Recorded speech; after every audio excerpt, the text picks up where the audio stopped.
Très chers membres de la communauté congolaise de partout dans le monde, bonjour. Nous venons encore une fois de plus aujourd'hui, comme nous le faisons journalièrement. Aujourd'hui, nous sommes le mardi 19 mai 2020. Laissez-moi dire encore une fois de plus merci à ce Dieu qui nous et vous donné le souffle ce matin pour que nous puissions converser. Laissez-moi aussi dire que nous ne venons pas vous donner des nouvelles, nous ne venons pas vous donner des informations ou vous informer, nous ne venons pas vous dire des choses que vous ne connaissez pas, nous ne venons pas avec des choses que vous ne nous avez pas envoyées et que vous n'avez peut-être pas déjà lu. Nous venons simplement avec des choses pour vous rappeler, nous venons simplement pour partager, nous venons simplement pour parler, nous venons simplement pour réexpliquer, nous venons simplement pour traduire ce qui était posté sur notre page Facebook en anglais et que nous venons traduire en français. Il est aussi ici de notre devoir de dire encore une fois de plus, merci pour votre fidélité. Vous qui vous appelez Maman Michel-Ange Musenga et Papa Francis Kwadi, vous vous appelez Papa Ipombungo et Maman Gladys, vous vous appelez Paul Gash, MNC Mutantu, Monsieur Luzolonten Kila, vous qui êtes connecté en ce moment, vous appelez Erwin Djodje Kabango. Monsieur, vous vous appelez évangéliste Jean-Pierre Matunga et Madame Rite. Laissez que Dieu vous bénisse. Maman Claudine Louvumvula, vous nous suivez depuis Indiana. Que Dieu vous bénisse. Vous vous appelez Papa Flore, Papa Ngolou. Bienvenue. Tu sais pourquoi. Merci Maman Joël. Que Dieu vous bénisse. Diva et les autres. Papa Michel Makungu. Que Dieu vous bénisse. Nous sommes aujourd'hui mardi, comme nous l'avons dit, le 19 mai 2020. De quoi nous allons partager aujourd'hui? Qu'est-ce que nous allons échanger aujourd'hui? Aujourd'hui, nous allons parler des sujets un peu divers. Nous allons parler d'Illinois, nous allons parler de Minnesota, nous allons parler de Pennsylvania. Donc, nous allons parler d'un peu de divers endroits ici aux États-Unis. Commençons d'abord par dire le sature de ce qui va faire le contenu de notre conversation de ce matin. Nous parlerons des donneurs de sang. Vous savez, pendant cette période, le sang est beaucoup demandé. Alors, nous allons encore rappeler, parce que nous l'avions une fois dit déjà. Nous allons parler des scientifiques qui commencent à trouver, parce que vous savez, jusque-là, les gens tâtonnaient en ce qui concerne le Covid. Alors, les scientifiques ont trouvé presque les symptômes on dira, les symptômes qui annoncent le Covid au lieu de faire une confusion. Nous allons parler de l'IRS. On va parler ça en anglais parce que c'est comme ça. Beaucoup de gens le connaissent en anglais. Nous allons parler de l'IRS que vous pouvez actuellement appeler parce qu'ils ont ajouté leur personnel. Nous allons parler de notre gouverneur JB qui a maintenant fixé des sanctions pour ceux qui enfreignent l'ordre de rester à la maison ou ceux qui s'entêtent à ouvrir leurs affaires qui ne sont pas essentielles pendant cette période. Nous parlerons de la distribution de masques. Nous vous avions dit qu'aujourd'hui, nous procéderons encore une fois de plus à la distribution de masques et notre secrétaire général adjoint sera à l'endroit que nous allons vous dire. Nous parlerons des tests gratuits de COVID-19. Aujourd'hui, on va commencer les tests gratuits, ça sera où nous vous le dirons. Nous parlerons de Minnesota, nous parlerons de Pennsylvanie, où on a remarqué, plutôt ils ont voté une loi pour interdire le mariage des enfants. Nous allons vous expliquer. Nous parlerons de ce qui était. Hier, beaucoup de gens ont fait la confusion parce qu'il y en a qui croyaient que le président a découvert ou les scientifiques ont découvert le vaccin contre le coronavirus. Or, simplement, c'est parce que le président prenait l'hydroxychloroquine. Nous allons parler de l'hydroxychloroquine du président Donald Trump et puis la réaction de médias. Nous parlerons aussi de personnes qui blâment dans le nouveau, pour le chômage, le système de chômage. L'État a blâmé le système. Pourquoi? Parce que il y avait eu les erreurs, il y avait eu des choses qui se sont faites. Nous vous dirons qu'est-ce qu'il y a eu au niveau de chômage ou que vous appelez unemployment.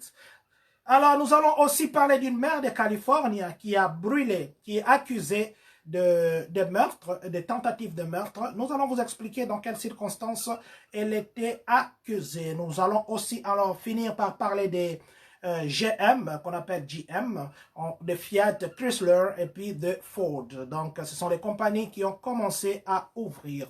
C'est ça ce qui va faire le plat de ce matin. Laissons-nous commencer par dire merci à vous, papi Malou, d'être en ligne, papa François, Akombe Pechi, merci d'être en ligne. Nous commençons par les donneurs de sang. Vous savez, il y a, je crois, 1 mois ou 2 mois par là, je ne me souviens pas trop bien. Alors, nous avions lancé un appel que l'on cherchait. Il y a vraiment, pendant cette période, la demande de sang devient vraiment accentuée et qu'on demande aux compatriotes.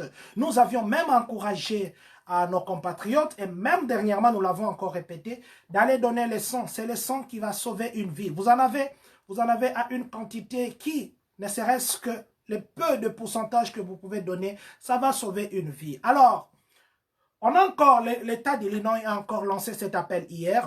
Nous venons aussi encore une fois de plus vous lancer l'appel.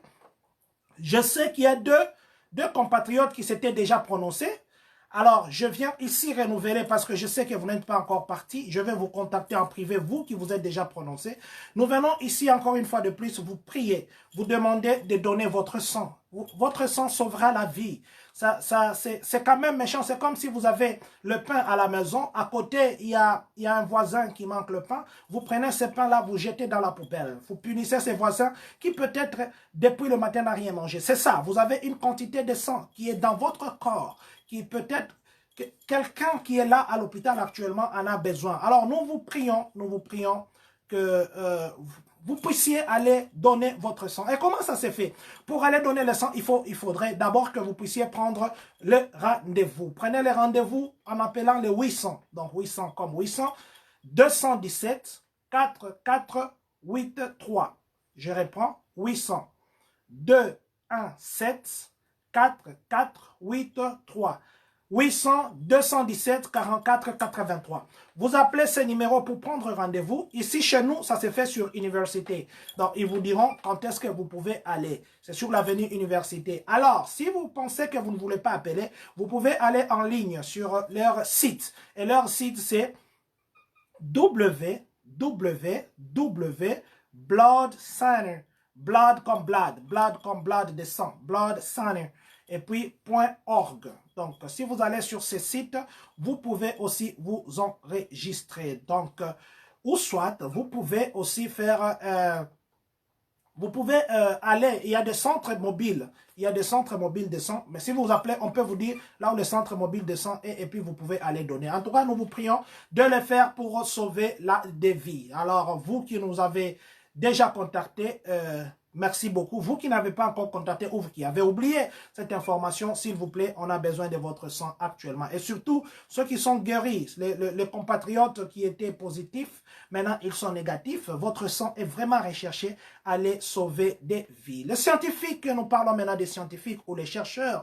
Les chercheurs actuellement, vous savez qu'il y avait les tâtonnements, c'est difficile. Des fois, la grippe se confond au corona. La toux se confond au corona, la fièvre se confond au corona. Alors, il fallait que les scientifiques cherchent des symptômes qui sont communs. Des symptômes, ça veut dire, si on voit ces symptômes ici, donc c'est ça. Ça veut dire que ces symptômes-là est apparenté au COVID. Parce que ça a été prouvé que la fièvre, ou bien les fièvres au pluriel, ce ne sont pas un moyen de prouver qu'une personne a le coronavirus. Parce qu'avant, c'était que ça devait commencer par des fièvres, tout ça, parce que les recherches actuelles ont prouvé que quelqu'un peut ne pas avoir la fièvre, ou la fièvre, quelqu'un peut ne pas avoir la fièvre, mais il tousse. Donc, il peut tousser sans fièvre, et la toux devient alors aussi des éléments qui est très important, très regardant. Donc, les gens regardent beaucoup à ça.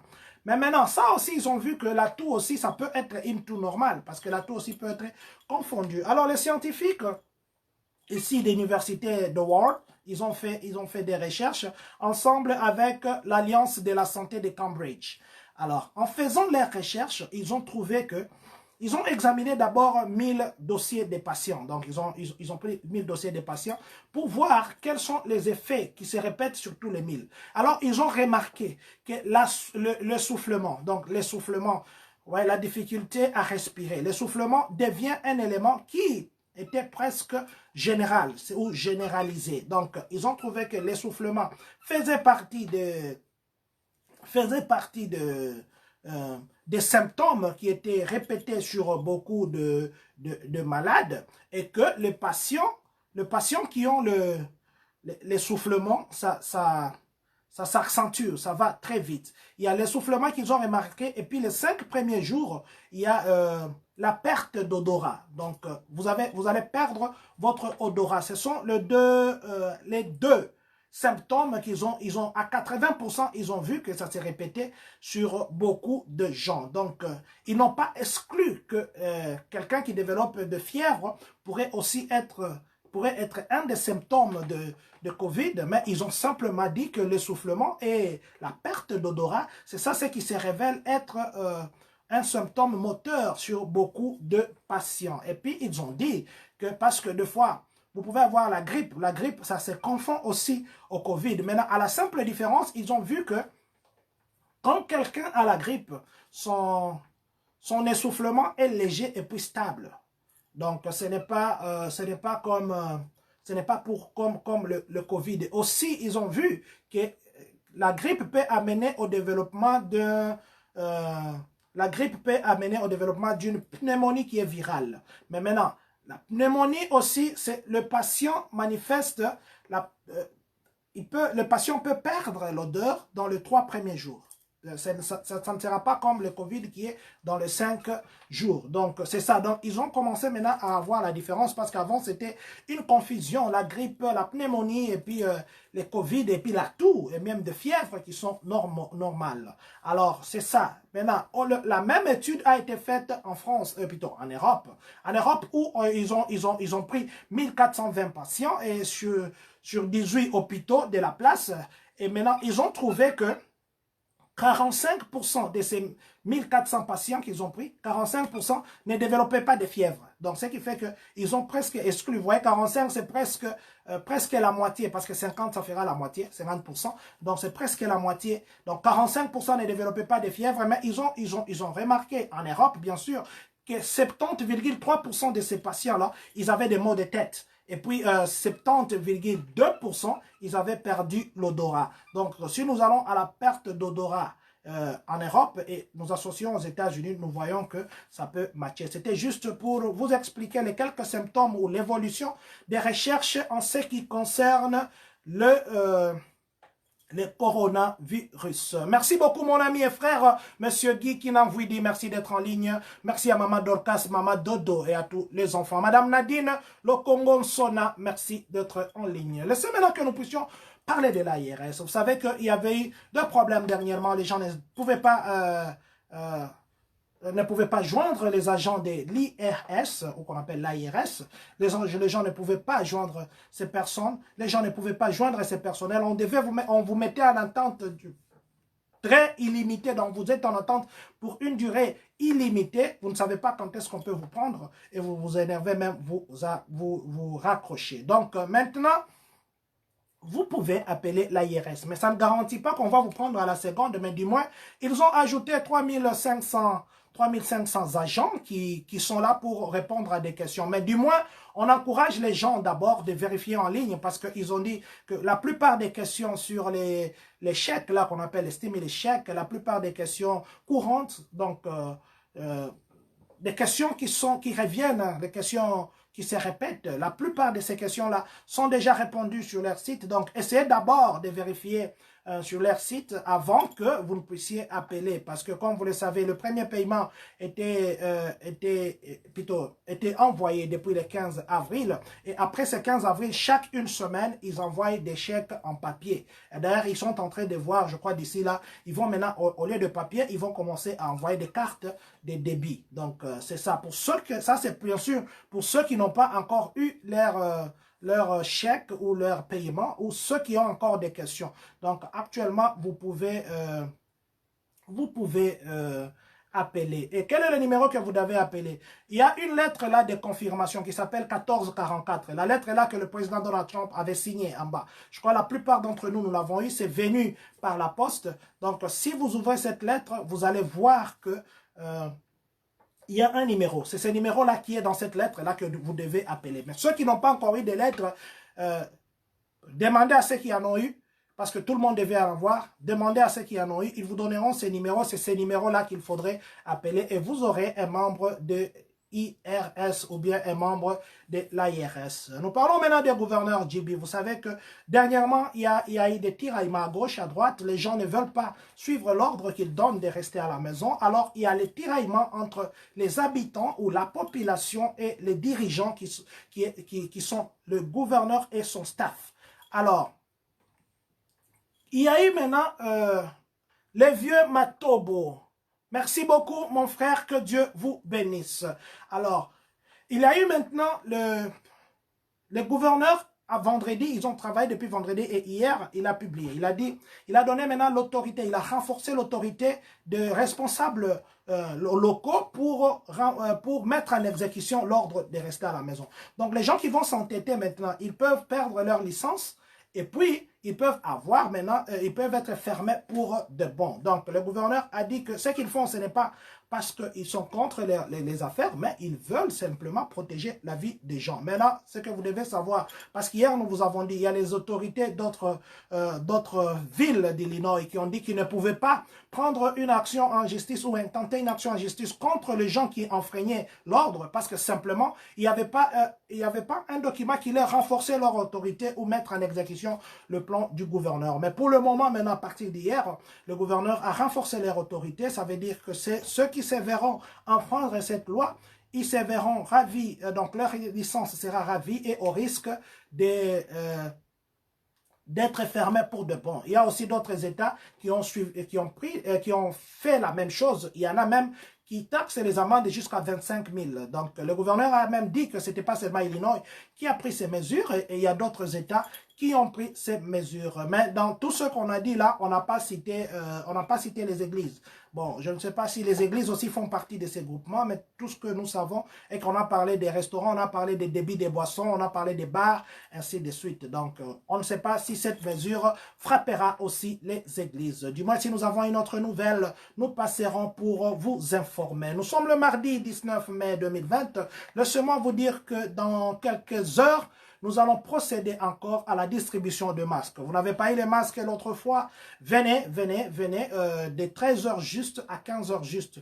Nous ne serons personnellement pas là, mais le secrétaire général adjoint Christian Ilunga sera avec vous. Donc, la distribution de masques se fera comme nous l'avons fait la fois passée. Ça sera chez Maman Lisette. Vous connaissez Maman Lisette, The Best of African Food, chez Papa Mémoire. Allez-y là-bas de 13 heures juste à 15 heures juste. Il y aura des masques. Bien sûr, si vous travaillez en ce moment, parce qu'il y en a qui m'ont dit qu'ils seront au travail, ils vont travailler le premier shift.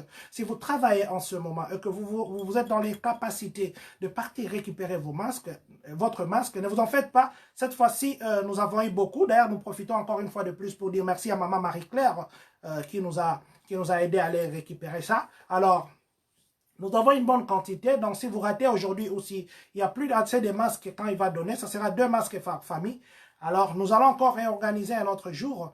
Peut-être le week-end, nous vous dirons comment, et plutôt nous vous dirons quand, selon la disponibilité des membres du comité directeur, parce que maintenant nous devons nous interchanger, peut-être que chaque personne passera là-bas pour distribuer une fois. Alors c'est juste pour vous dire que apprêtez-vous à aller prendre des masques, ce sont des masques en tissu que vous pouvez nettoyer à volonté. Alors nous allons dire aussi en ce qui concerne les tests.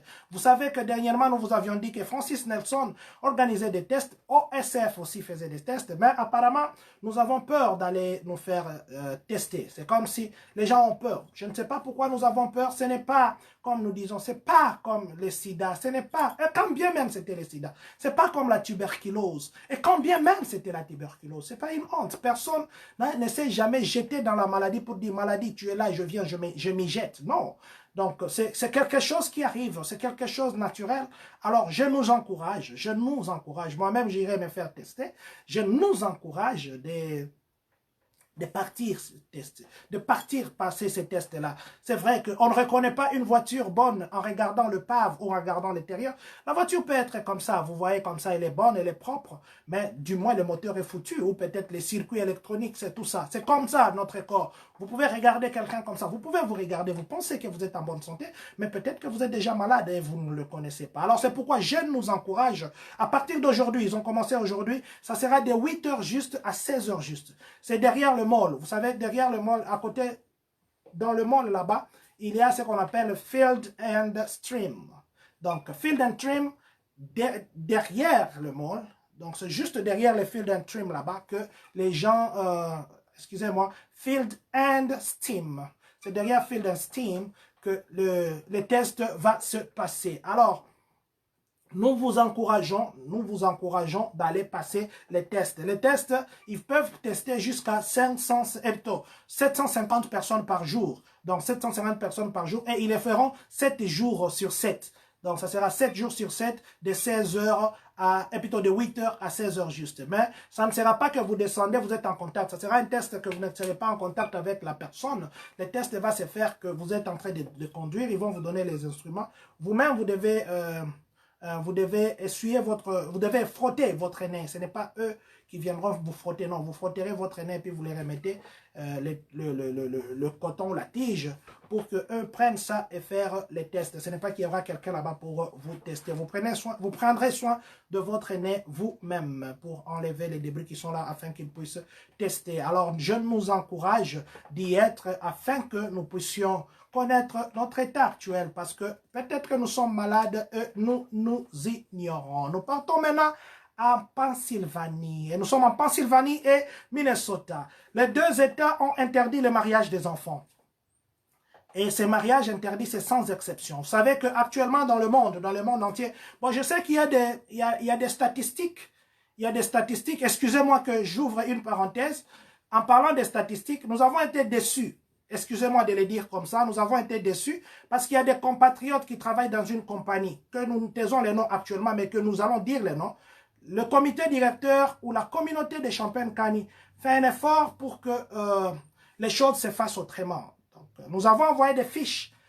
Nous étions déçus d'apprendre que nos compatriotes refusent de remplir ces fiches simplement parce que ils disent qu'on a demandé l'âge. Donc, ils ne veulent pas mettre leur âge et puis leur état civil. Ils disent, qu'est-ce que la communauté fera avec l'âge? Qu'est-ce que la communauté fera avec notre état civil? On peut remplir le reste, mais on va sauter cette partie. Alors, nous nous sommes vus, excusez-moi, un peu touchés parce que c'est le pouvoir nous accordé par les statuts ne nous dit pas d'intervenir n'importe comment. Nous intervenons pour le membre. Et qui est membre, c'est celui qui a rempli cette fiche-là. Et il y a des interventions que nous faisons, peut-être que les statuts peuvent nous rattraper un jour. Alors nous vous prions, nous vous demandons de vous mettre en ordre avec les statuts. Et si vous ne voulez pas l'âge, ce n'est pas parce qu'il y en a qui croient que l'âge donne l'air social. L'âge n'a jamais donné votre social.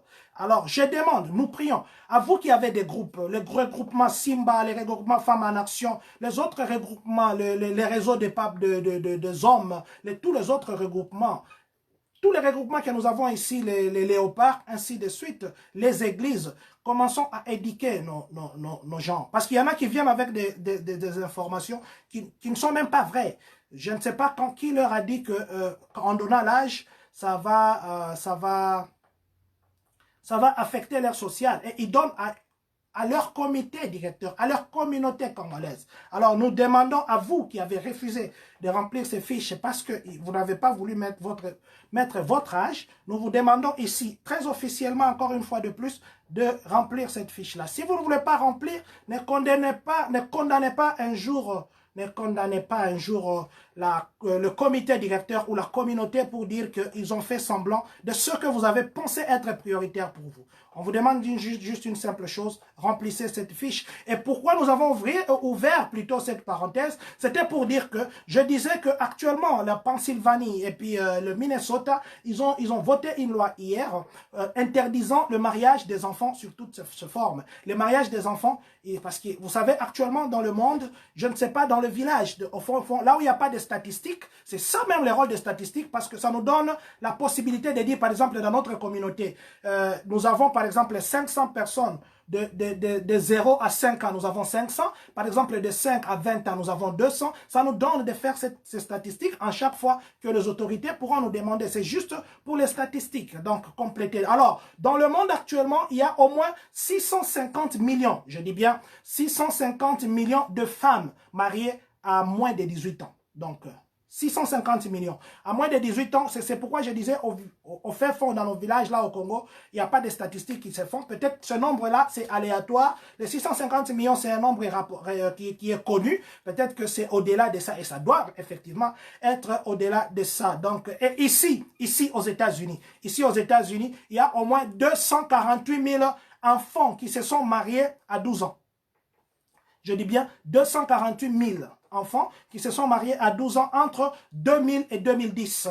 Cet intervalle-là de 2000 à 2010, il y avait au moins 248 000 enfants qui se sont mariés. Alors, il y avait déjà Delaware et puis New Jersey, qui avait déjà, avant la semaine passée, qui avait déjà voté cette loi interdisant les mariages d'enfants, parce que vous savez, quand quelqu'un les marie à 12 ans, 13 ans, vous savez que, je ne sais pas si elle ne sera que bon comme femme, elle ne sera pas bon comme qualité qui font la ramification de la femme. Alors, Delaware et puis New Jersey avait déjà interdit. Alors, le troisième État qui s'ajoute, c'est la Pennsylvanie. La Pennsylvanie s'est ajoutée et puis la Minnesota. Donc, cette semaine ici, le Minnesota, excusez-moi, le Minnesota aussi s'est ajouté. Ça fait 4 États. Sur tous les États que nous avons les États-Unis ici. Donc, ici à Illinois, quelqu'un, donc, il peut se réveiller le matin, il se marie à un enfant. Je n'encourage pas, mais la loi, là, il faudrait quand même que les voix s'élèvent, parce que même ces États-là, c'était accompagné par l'UNICEF États-Unis. Les UNICEF États-Unis les a accompagnés dans leurs décisions. Donc, c'était juste pour vous dire que des fois, nous pensons que dans la civilisation évoluée comme ici, nous pensons qu'il n'y a pas de choses comme ça qui se passent, mais ça se passe. Maintenant, il y a des voix qui s'élèvent, parce que une fille de 12 ans, vous devez... Et puis là, ce qui est à plaindre aussi, elle se marie à des grandes personnes.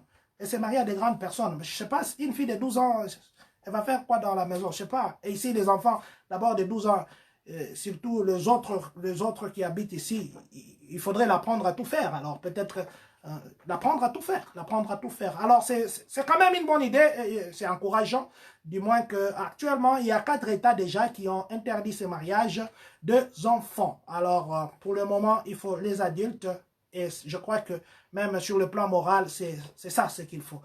Nous parlons maintenant du président Donald Trump. Vous savez, hier, les gens m'ont appelé pour dire que non, on a trouvé les vaccins. Non, on n'a pas trouvé les vaccins. Simplement, le président Donald Trump a dit hier, pendant l'interview qu'il avait accordée à un journaliste, il a dit qu'il prenait de l'hydroxychloroquine très régulièrement. Ça fait 1 semaine et demie qu'il prend de l'hydroxychloroquine et puis il associe ça avec le zinc. Pourquoi il prend l'hydroxychloroquine? C'est parce qu'il dit qu'il a entendu de très belles histoires sur l'hydroxychloroquine et il pense que c'est bon et que jusque-là, il n'a pas d'effet négatif. Et pourquoi il les prend? Il les prend simplement pour prévenir contre le Covid-19. Et quand bien même que ce n'était pas prouvé, ce n'est pas encore prouvé que l'hydroxychloroquine pourrait soigner le Covid-19. Du moins, le président, lui, prend déjà des précautions. Et maintenant, les gens se disent, pourquoi le président il fait l'automédication? Bon, le président ne fait pas l'automédication simplement parce qu'il a dit pendant son point de presse que non, ce n'est pas que lui, il a demandé à son médecin. Donc, le médecin privé du président ne l'a pas autorisé et il lui a même pas dit. Mais du moins, il a dit qu'il a demandé au médecin de la Maison-Blanche. Et donc, le médecin de la Maison-Blanche est informé que le président prend l'hydroxychloroquine. Mais avec ça, bon, nous pensons à notre niveau que peut-être l'hydroxychloroquine, comme ça a été toujours l'idée du président, parce qu'il est entre-temps actionnaire, nous vous avons expliqué un jour, dans l'entreprise qui produit ça en France. Et puis, nous vous avions expliqué ce qui se passe tout autour de ça, parce que beaucoup de choses se passent. Vous savez, il y a beaucoup d'intérêts, même dans des marchés. Pour gagner le marché, il y a beaucoup de choses qui se passent comme ça. Alors, c'est pourquoi les gens se sont étonnés, mais du moins, le président a dit qu'il prenait l'hydroxychloroquine. C'était juste pour corriger pour les gens qui ont cru qu'on a trouvé le vaccin de Corona.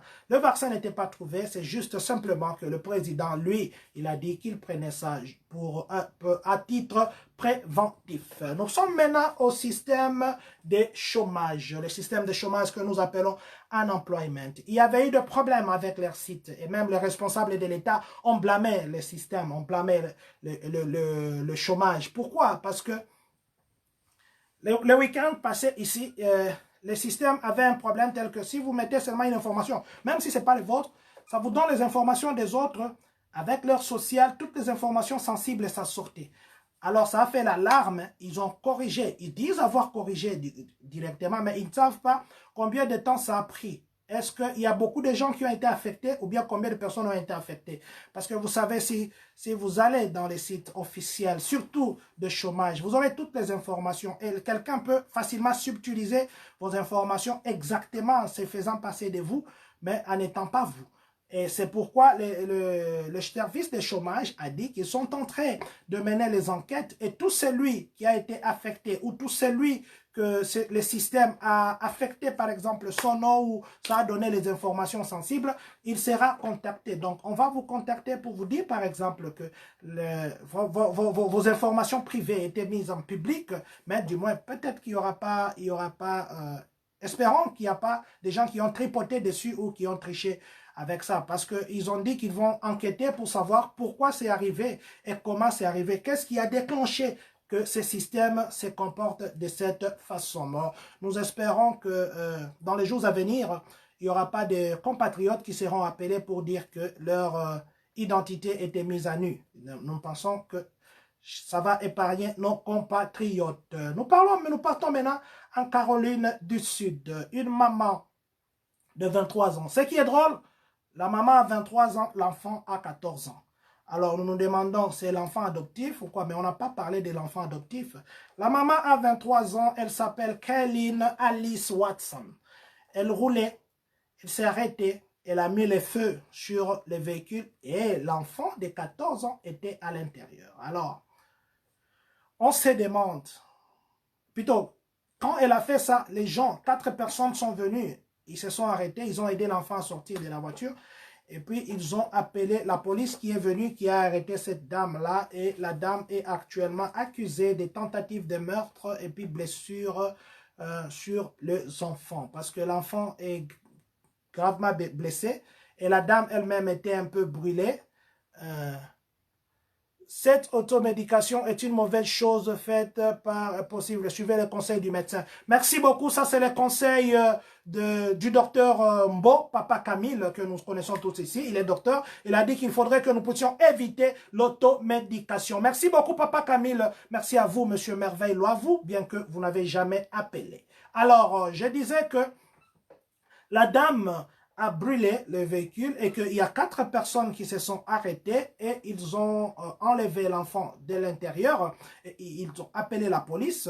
Quand la police est venue, ils ont arrêté la dame, ils l'ont amenée à l'hôpital. Nous voulons juste dire aux parents ici, quelle que soit votre colère, il y a un adage dans une langue du Congo qui dit ceci. Quand un enfant brûle une maison, vous ne pouvez pas les laisser dedans. Vous allez vite courir pour l'enlever. Vous accepterez de perdre la maison parce que ce sont les biens récupérables que l'enfant, parce que c'est un être irremplaçable. Donc, on ne laisse pas l'enfant brûler dans la maison parce qu'il a brûlé ça. On le sort parce que nous le protégeons. Donc, nous ne savons pas qu'est-ce qui a motivé cette dame, mais du moins, nous allons dire, quelle que soit votre colère, évitez de dire à l'enfant, Nako bomayo. Quelle que soit votre colère, évitez de dire à l'enfant, Nako betayo. Quel que soit votre problème et votre colère, évitez de dire à l'enfant de mots. Yo,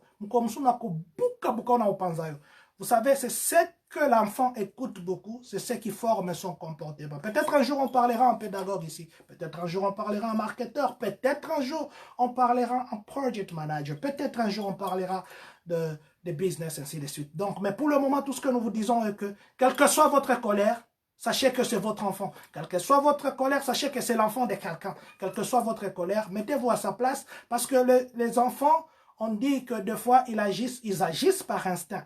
Et l'instinct de l'enfant peut le faire croire que ce qu'il fait, c'est bien. Mais pourtant, à l'âge adulte, ce n'est pas bien. Et puis, le bien, deux fois, il est relatif. Ce que vous pensez n'est pas être bien, ça peut être bien pour quelqu'un d'autre. Alors, c'était juste un conseil. Nous partons maintenant à Ford. Nous partons de Ford, nous parlons des GM, qu'on appelle GM, et puis des Fiat Chrysler. Ces entreprises-là vont commencer à ouvrir progressivement. Ils commencent déjà cette semaine.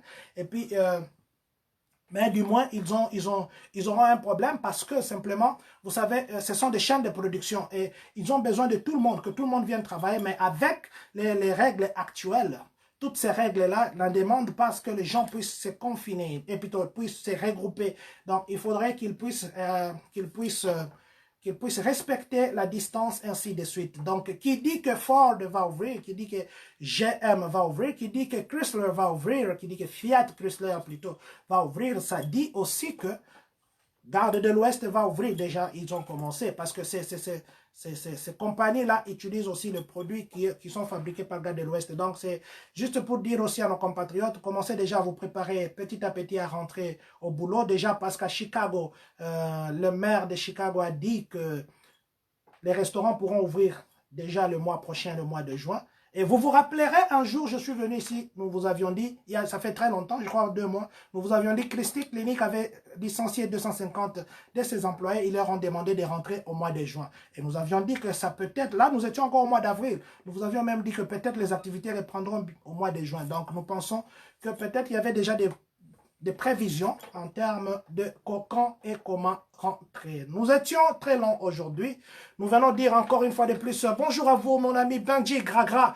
Dites bonjour aussi à maman. Vous vous appelez maman Jeannette Boutete Mbongo. Laisse que nos salutations vous arrivent. Merci d'être en ligne. Vous vous appelez Patty.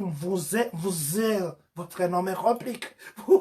Merci d'être en ligne. Merci à vous. Vous êtes toujours là. Vous êtes toujours fidèles à ces rendez-vous matinal. Vous vous appelez Christian Ilunga. Laissez que Dieu vous bénisse de Nova Product là où vous nous suivez. Vous appelez Pukuta. Papa Pukuta. Laisse que Dieu vous bénisse ainsi que votre femme et les enfants. Vous avez été nombreux. Vous savez qu'à dire, ça ne se termine jamais. Nous continuerons à parler, nous continuerons à dire. Mais pour le moment, il ne reste qu'à dire, Maman Sandra Mahungu, merci d'être en ligne et que nous allons vous dire ceci. Demain, nous allons encore nous revoir. Demain, nous serons encore au rendez-vous. Demain, nous allons encore partager. Mais pour le moment, nous allons dire ceci.